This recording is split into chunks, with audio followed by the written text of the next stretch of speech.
Mas aí, eu lá à procura de água e estava aqui água. Olá, boa tarde. Boa tarde a Um bocadinho todos. mais para aqui.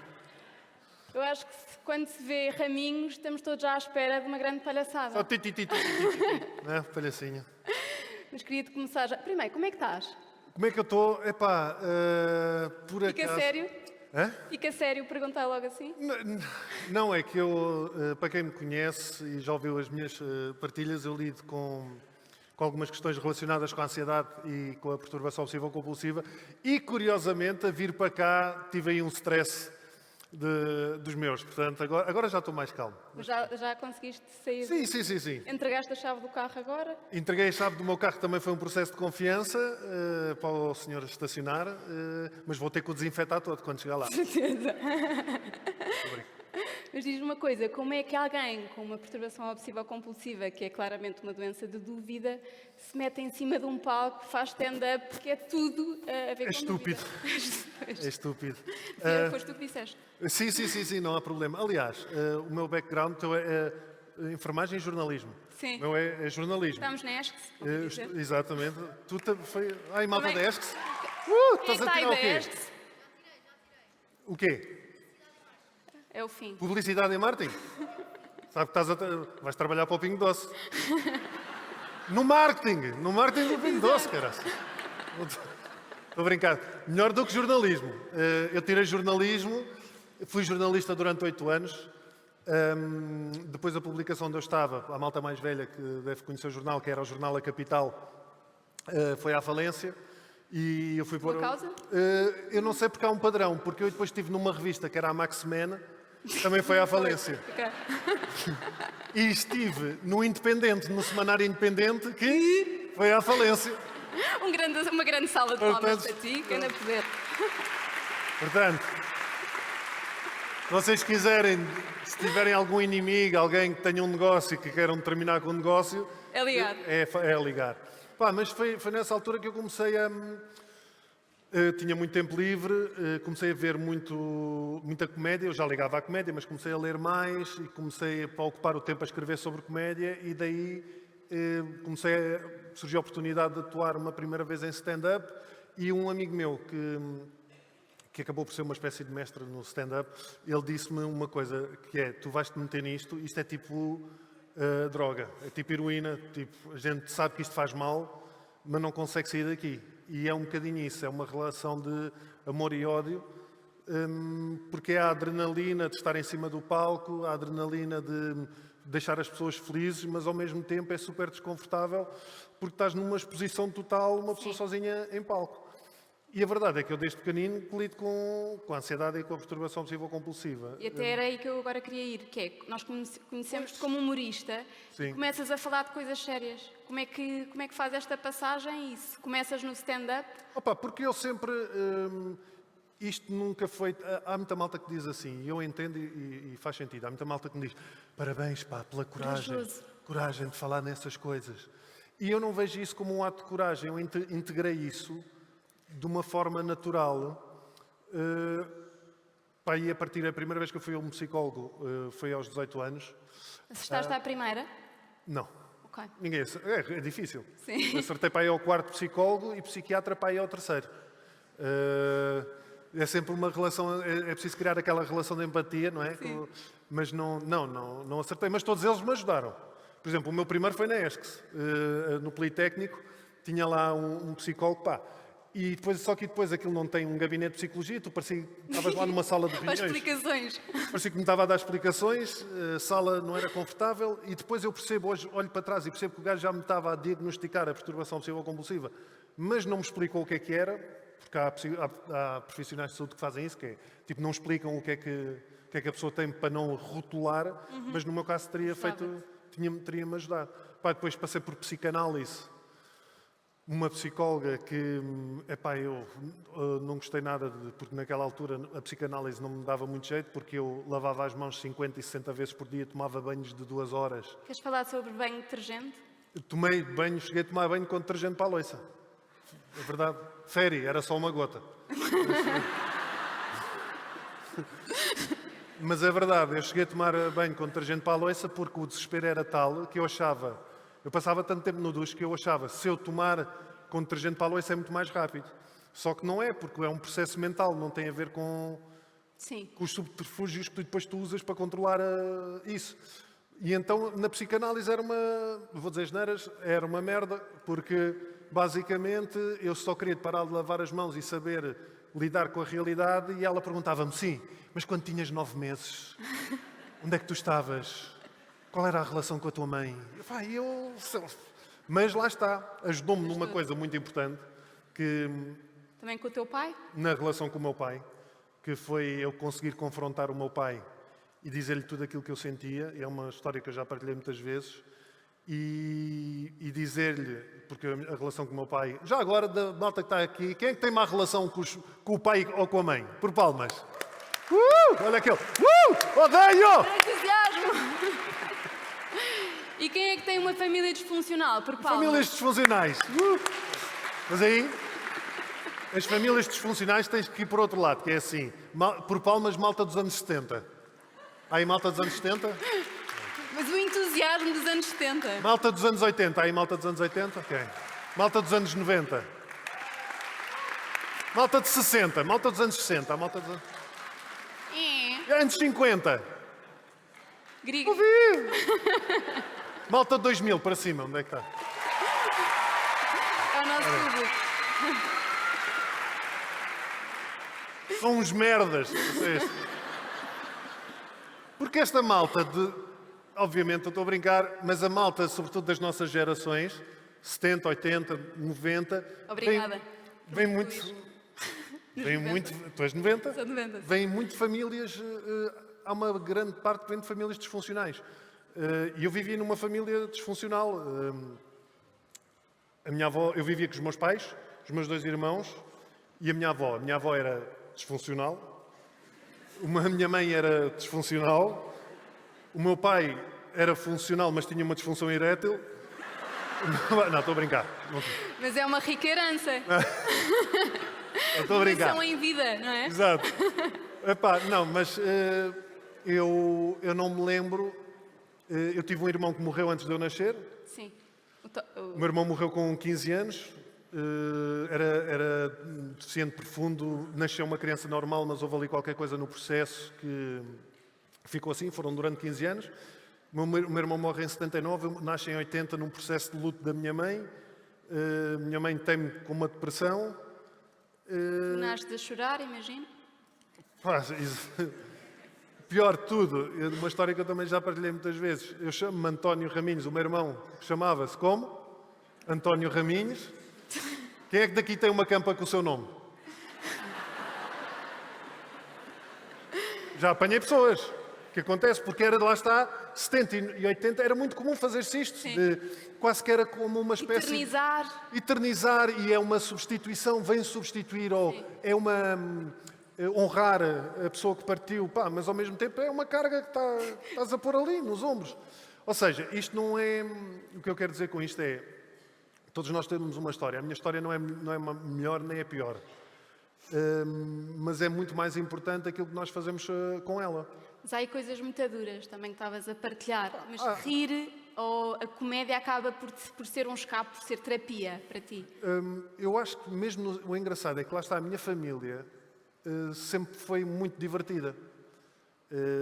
Disfuncional? Disfuncional, mas divertida. E eu acho que isso acontece em muitas famílias porque o humor tira peso. Sim. O humor tira peso às coisas. Não é tirar... O humor não tira seriedade. Porque às vezes confunde-se. Por isso é que há muitas pessoas, sobretudo aquele humor negro, e piadas sobre cancro, piadas sobre doenças terminais, piadas sobre morte.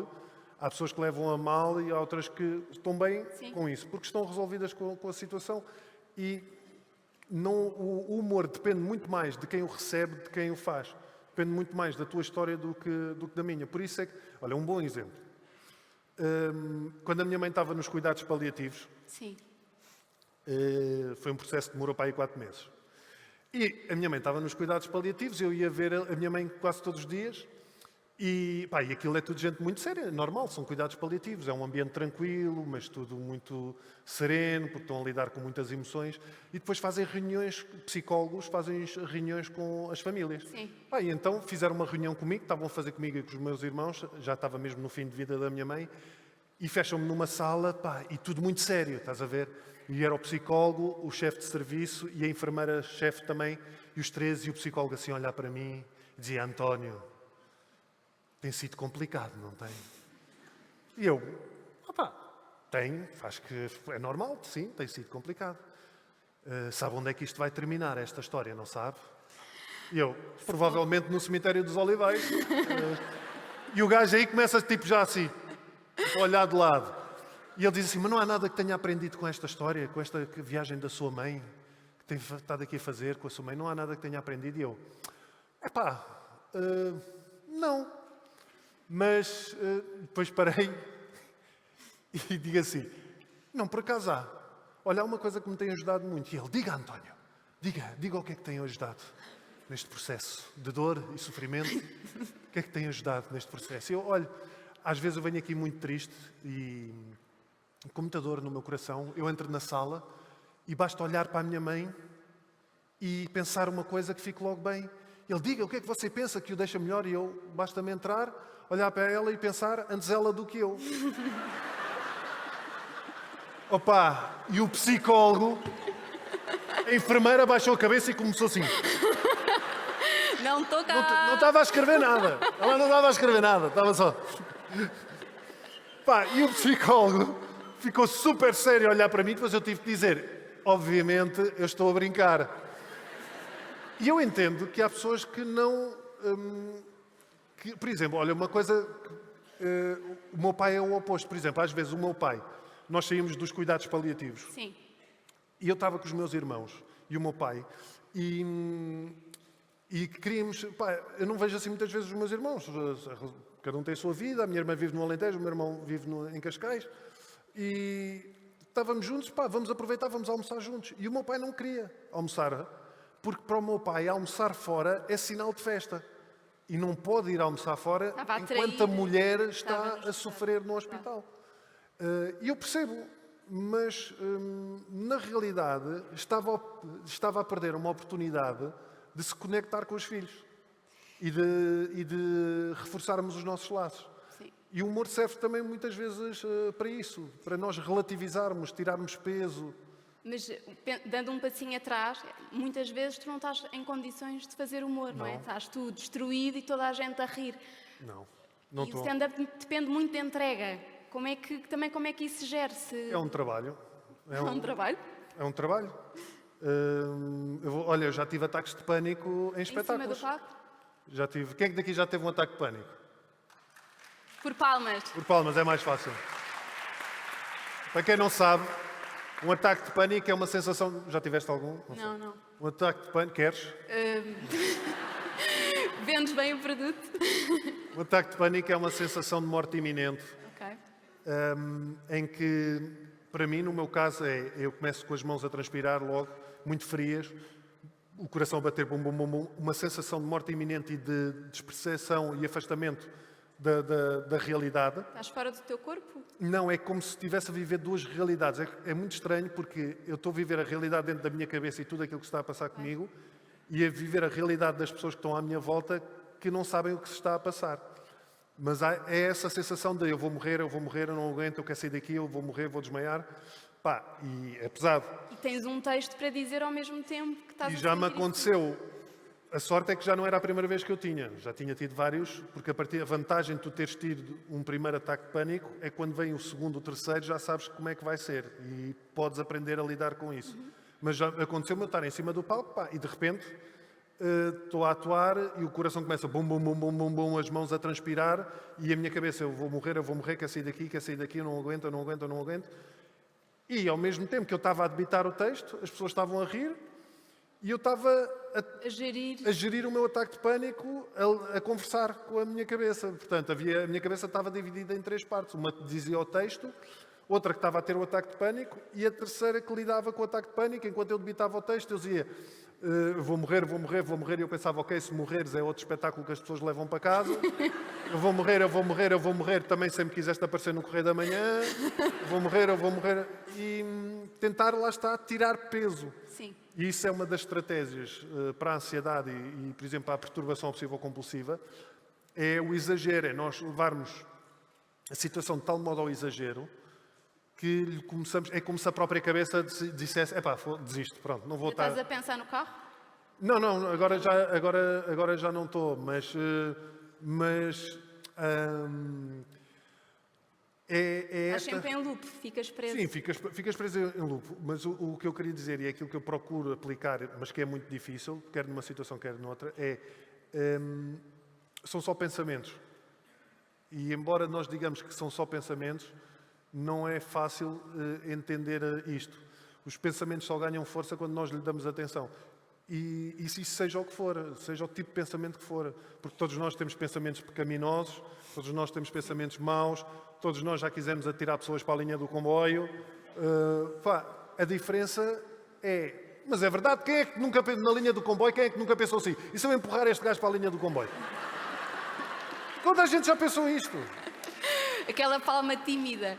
Mas a diferença é esta, é que uma pessoa que não lida com a ansiedade ou com uma perturbação obsessiva-compulsiva pensa, e se eu tirasse este gajo para a linha de comboio? Parvoíce, e segue a vida. Eu penso isso, uma pessoa com uma perturbação obsessiva-compulsiva, pensa isso e fica, mas porquê é que eu estou a pensar isto? O que é que isto quer dizer de mim? Será que eu parece que tenho mesmo vontade de atirar? Será que eu vou ser será que eu alguma vez vou fazer isto? É esta pergunta mágica que estraga a vida a uma pessoa com ansiedade e com uma perturbação obsessiva-compulsiva, que é o e se? E se eu estou doente e não sei? E se isto está contaminado e eu apanho uma doença? E se eu sou má pessoa? E se eu fiz mal ou disse alguma coisa a alguém e não me lembro? E o que tu quiseres. E este e se é mágico. Nós tornamos realizadores de filmes que só existem na nossa cabeça. E que não vão sair em lado nenhum, vão ficar só nem ganhar prémios. Se tivermos aqui alguém que ainda está nessa fase de descobrir o que é que está a acontecer, o que é que tu dirias? De ainda não ter nomes, de não ter, se calhar, à vontade de falar com os pais ou de pedir ajuda a um amigo por vergonha. Tu sentiste vergonha nessa altura? Depois não te cheguei a perguntar. No psicólogo? Sim, ou quando foste ao psiquiatra? Ao psiquiatra senti. Quando fui ao psiquiatra a primeira vez, senti. Porque quando fui ao psicólogo, nem tanto, porque eu lembro-me, o desespero aos 18 anos era de tal maneira que eu não conseguia entrar no autocarro sequer. Eu sou dos Olivais. Há aqui malta dos Olivais? Escondam as cardeiras! Eu sou dos Olivais. Os Olivais, nos anos 80, era um bairro fortíssimo em heroína. Tu encontravas seringas na rua, encontravas porcaria por todo lado, havia toxicodependentes por todo lado... malta amiga, eu era adolescente, mas tinha colegas meus da primária, toxicodependentes, e eu já não conseguia sequer andar de autocarro, porque entrava num autocarro e agarrava e pensava, estou a agarrar aqui, quem é que agarrou aqui? Eu tenho um corte na mão, e se a pessoa que esteve aqui antes de mim tem um corte na mão, o que é que eu vou apanhar? Agora imagina isto na cabeça em um loop, é cansativo e é sensação de morte, parece que a tua vida acaba naquele momento. E o desespero foi tal que eu disse, eu tenho que procurar ajuda, e foi então eu não tive essa vergonha. Aliás, eu lembro de dizer aos meus pais, eu estava sentado, estávamos a almoçar e eu disse aos meus pais, eu vou procurar um psicólogo, porque eu não consigo viver e quero saber o que é que se passa comigo, e os meus pais ficaram os dois assim, tipo, a olhar para mim, tipo, aí o gajo é mesmo maluco. E eu pensei, e eu disse isto e disse, estou-me a cagar para aquilo que vocês estão a pensar. Sim. E eu acho que isto abriu a porta exatamente para eu poder ir a um psicólogo. Agora, o psiquiatra, quando eu estou no psicólogo e o psiquiatra me diz é melhor, se calhar, irmos fazer medicação, aí é que eu pensei, medicação é mesmo o carimbo. Pau! Maluco! De tal maneira que a primeira vez que eu fui a um psiquiatra, o psiquiatra era num prédio de habitação, era o resto do chão todo. E eu não era conhecido, isto foi em 2007, para aí. Mas já ias de óculos escuros? Não, a questão é que eu fiquei 20 minutos no carro, à espera que ninguém entrasse no prédio, para não me verem entrar. Eu já entrei em casas de strip com menos vergonha. E não tive problema nenhum. Depois eu lembro-me de ter entrado, aquilo era só psiquiatria lá, Eu entro muito tímido, olho para a sala de espera, estavam 2 pessoas sentadas, eu olho e digo, penso para mim, devem ser malucos também, porque isto aqui não há dentista, não há nada, é só malucos. Olá, maluco, como é que é? Está tudo? Sim, sou eu que estou aqui, não estás a imaginar. Estou eu.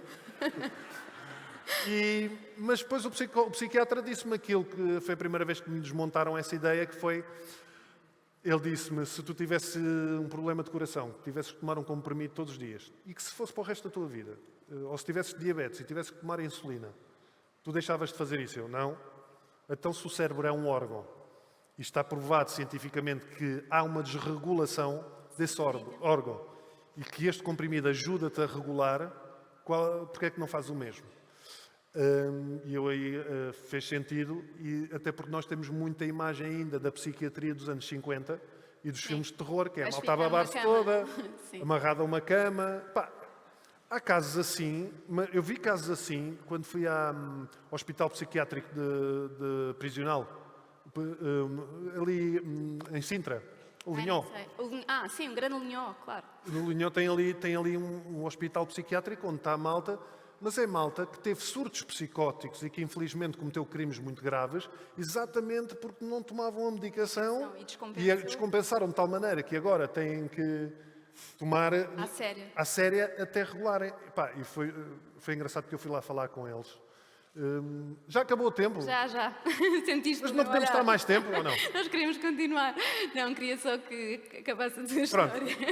Mas foi muito curioso, porque eu estava a falar e havia pessoas que realmente estavam... Aquilo era só gente que cometeu crimes tipo malta que matou a mãe, havia um rapaz de 18 anos que tinha degolado um taxista, crimes muito graves por descompensações, ou porque tomavam erva e eram esquizofrénicos e não tomavam medicação e tomavam erva. E eu estava lá a falar e havia uma senhora que me parecia relativamente bem, ela estava a falar comigo, e eu dizer-lhe assim, eu estava-lhe a dizer, e eu assim, mas estávamos a falar, e eu assim, mas tu qual é a tua, estás aqui porquê? Eu estou aqui porque eu tomava cocaína. E eu, mas pronto, mas hoje sabes que a cocaína faz bem ou faz mal? E ela, faz bem. E a psiquiatra assim ao pé de mim, ela ainda está muito descompensada, ainda não acertámos bem na medicação. Ela tinha ido lá de parar porque dizia que tinha uma mensagem de Deus que dizia que tinha que dar cocaína a todas as pessoas do mundo.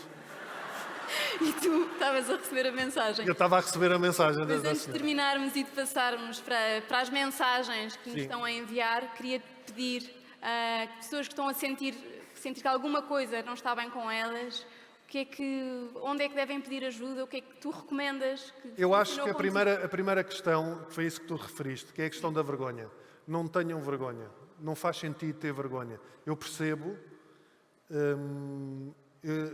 esse sentimento, percebo o sentimento de achar que se é fraco.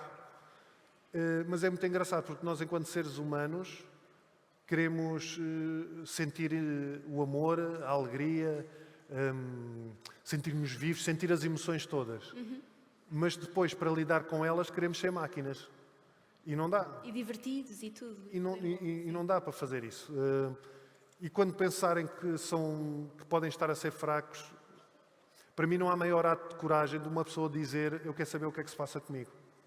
Eu quero entender o que é que eu quero descobrir mais sobre mim. Agora, cada um de nós tem o seu tempo. Há pessoas que se calhar ainda sentem esse peso de achar que são fracos, mas não deixem que isso tome conta de vocês. Tal como o pedir ajuda. O pedir ajuda para mim, ou o ter vergonha, ou melhor, o ter vergonha, eu tirei logo isso da frente, porque eu rapidamente tomei consciência que todos nós estamos a resolver coisas. Tu não tens os medos que eu tenho, mas certamente tens outros que tu vais-me contar, e isso para mim não me diz nada. Não, todos nós estamos a resolver coisas. Eu tenho amigos meus que gozam comigo e... Vai lavar as mãos. Sim, o meu agente, quando ele começa a panicar com cenas de trabalho normais, tipo, olha, não devíamos ver isto, e ele assim, sim, vai lavar as mãos. Eu ri-me porque ele já partilhou coisas comigo que não me fazem confusão nenhuma e que para ele são dramas reais. Todos nós estamos a resolver coisas. E isso, traz também à questão da empatia e da compaixão. Terem empatia para convosco, compaixão para convosco e para com os outros. Compaixão para connosco no sentido de todos nós estamos a fazer o melhor que sabemos. Sim. Eu hoje, por exemplo, perante a situação que enfrentei, eu podia ter resolvido aquilo de outra maneira. Mas perdi o controle da situação e senti logo aquela coisa do és um otário, não devias ter reagido assim, e porquê é que isto me acontece? E tive que respirar fundo, ter fé no processo e seguir, E seguir-me. É a fé que nos É salva. isso, é seguir. Eu acho que é assim que terminamos. Obrigada, Ramiro. Obrigado.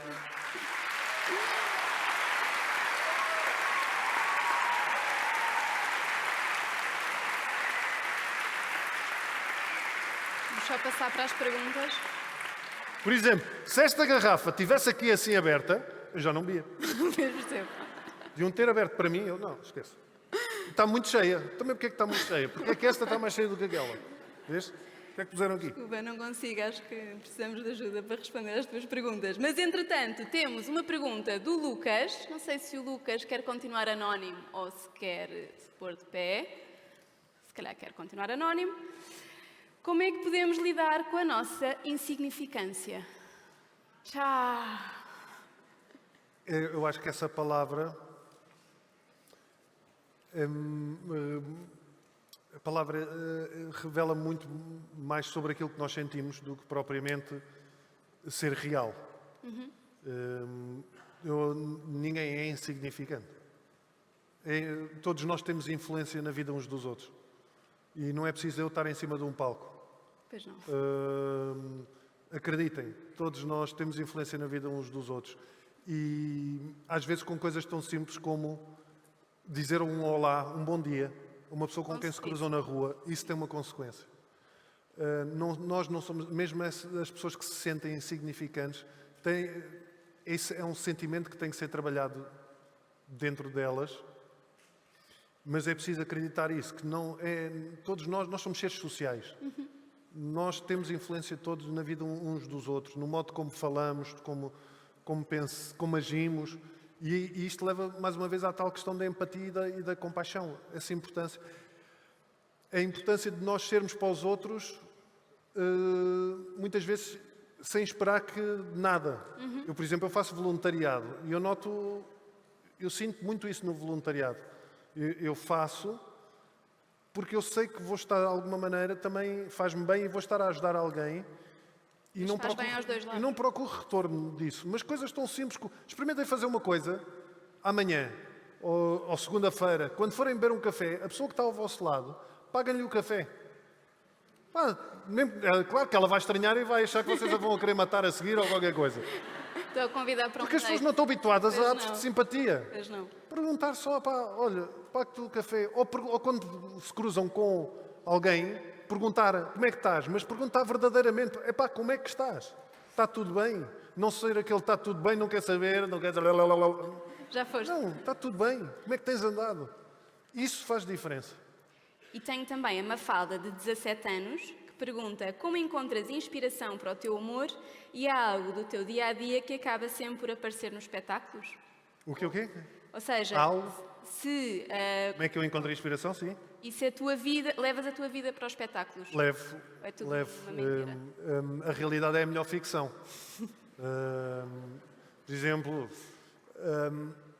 os espetáculos de stand-up que eu tenho feito agora, os últimos, são muito ligados à minha história com a ansiedade e com a perturbação obsessiva-compulsiva, onde eu partilho pancadas a sério, onde eu partilho as minhas obsessões, que na altura, quando lidei com elas, foi uma grande merda. Sim. Mas consegues rir de ti próprio depois dos outros rirem? Não. Consigo, eu construo a piada, mas não consigo construir, obviamente. Não estou a enfrentar a ansiedade e estou... deixa cá pensar como é que isto pode ser engraçado. Não. Sim. Tenho que ter um distanciamento. Tenho que lidar primeiro com isso, resolver isso, mas depois perceber que esse exagero posso trazer para cima do palco e, sobretudo, ajudar alguém a perceber... Caraças, afinal não sou só eu que penso nestas coisas. E então, sim, por exemplo, o meu próximo espetáculo, que há de ser lá para setembro, vai ser sobre o meu principal medo, que é a morte, o meu medo de morrer. Portanto, é um espetáculo de humor sobre a morte. Olha que Portanto, bom. venham! Sim, sim, sim. Chama-se Volte Já. Volte Já? Sim. Porque isso eu vou-te explicar porquê. Não podemos, acho que já te nos estão a mandar embora. É um Porque volte isso já.